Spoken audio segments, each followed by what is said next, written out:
Today, we are diving into one of the most ambitious energy projects ever dreamed up. Seriously, it's a plan with a name that sounds like it was pulled straight out of science fiction.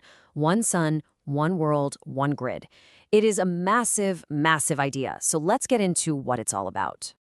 Everything kicks off with this one really powerful question. Just think about it for a second. What if we could get clean solar energy 24 hours a day, 7 days a week? What if nighttime where you are could be powered by brilliant sunshine on the other side of the planet? That, right there, is the core idea we're exploring. So what is OSOWG exactly? Well, at its heart, it's this incredible plan, spearheaded by India and the International Solar Alliance, to basically create a single global power grid. The logic is actually pretty simple. The sun is always shining somewhere on Earth.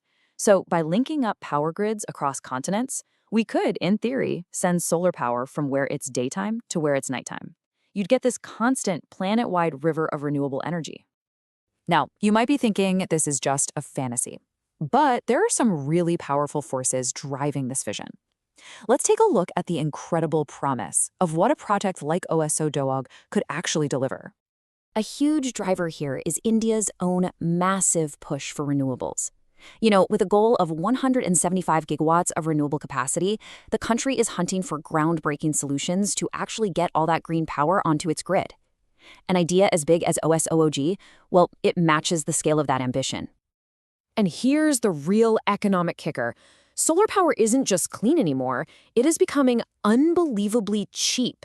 In India, bids for solar have plunged to record lows, making it way, way cheaper than existing coal power. And that economic shift makes a global solar grid not just some environmental dream, but a really financially attractive one. So you're left with this classic dilemma, right? On one hand, you've got solar. It's clean, it's getting cheaper by the day. But its big weakness is that it's intermittent. It just doesn't work at night. On the other hand, you've got coal. It's dirty, it's getting more expensive, but it gives you that crucial 24/7 power. OSOWG is being pitched as the elegant solution to finally break that trade-off for good. So the proponents see this as a triple win. First, constant clean energy. Imagine pulling power from a sunny Africa to light up India's night, cutting the need for coal. Second, you get way more energy security with a diversified, interconnected system. And third, from India's point of view, it's a huge opportunity to take a leadership role on the world stage, tackling climate change and the global energy crisis head-on. It is a beautiful vision, it really is. But the second you try to connect the world with actual wires, you smack right into the messy, complicated reality of global politics. Let's dig into the really tough challenges this project is facing. This quote just perfectly sets the scene for the project's biggest hurdles.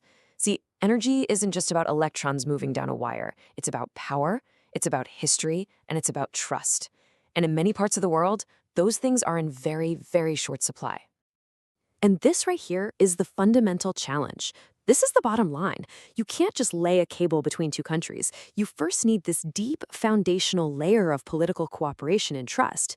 Without that, the physical grid is a complete non-starter. And the specific hurdles are just immense. You have nations that are understandably wary of giving up control over something as critical as their power supply. You've got deep-seated regional conflicts, like between India and Pakistan, that create literal dead ends for a connected grid. Then you've got direct competition from China, which, by the way, has its own very similar global grid initiative. And in places like Africa, long-running disputes over shared resources like rivers show you just how hard it is to get this kind of cooperation off the ground. Okay, so let's imagine for a second we could wave a magic wand and solve all the politics.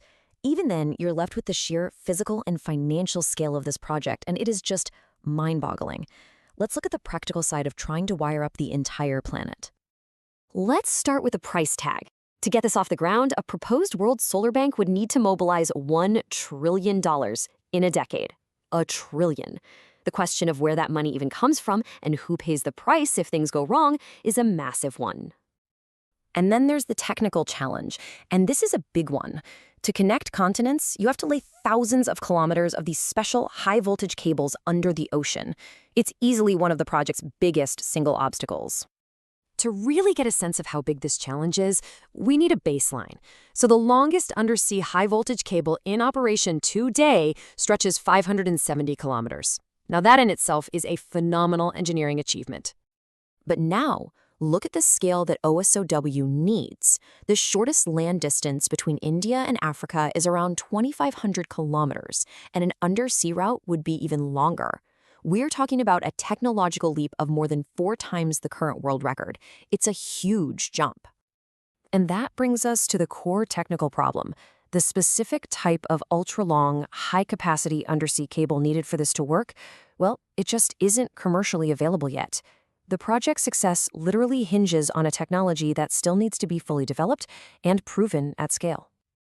So when you put it all together, the grand vision on one side and these monumental challenges on the other, you have to start asking some tough questions about where this project is really headed. You know, this quote from the research really nails the central tension here. The idea is captivating, no doubt about it, but moving from a captivating idea to a functional reality, that requires a flawless strategy, ironclad international support, and probably a little bit of luck. And that brings us to what you could call the OSOWG paradox. On one hand, the vision is, as the source material puts it, seductively simple. It feels like a silver bullet for some of our planet's biggest problems. But the reality? The reality is that it demands a level of global cooperation, financial commitment, and technological innovation that we have rarely, if ever, actually achieved. So we end where we began, with a big question for you to think about. Is this where we're all heading, to an interconnected planet powered entirely by the sun? Or is this just a beautiful, inspiring vision that has simply arrived a few decades too early? The answer to that is going to shape the future of energy for all of us.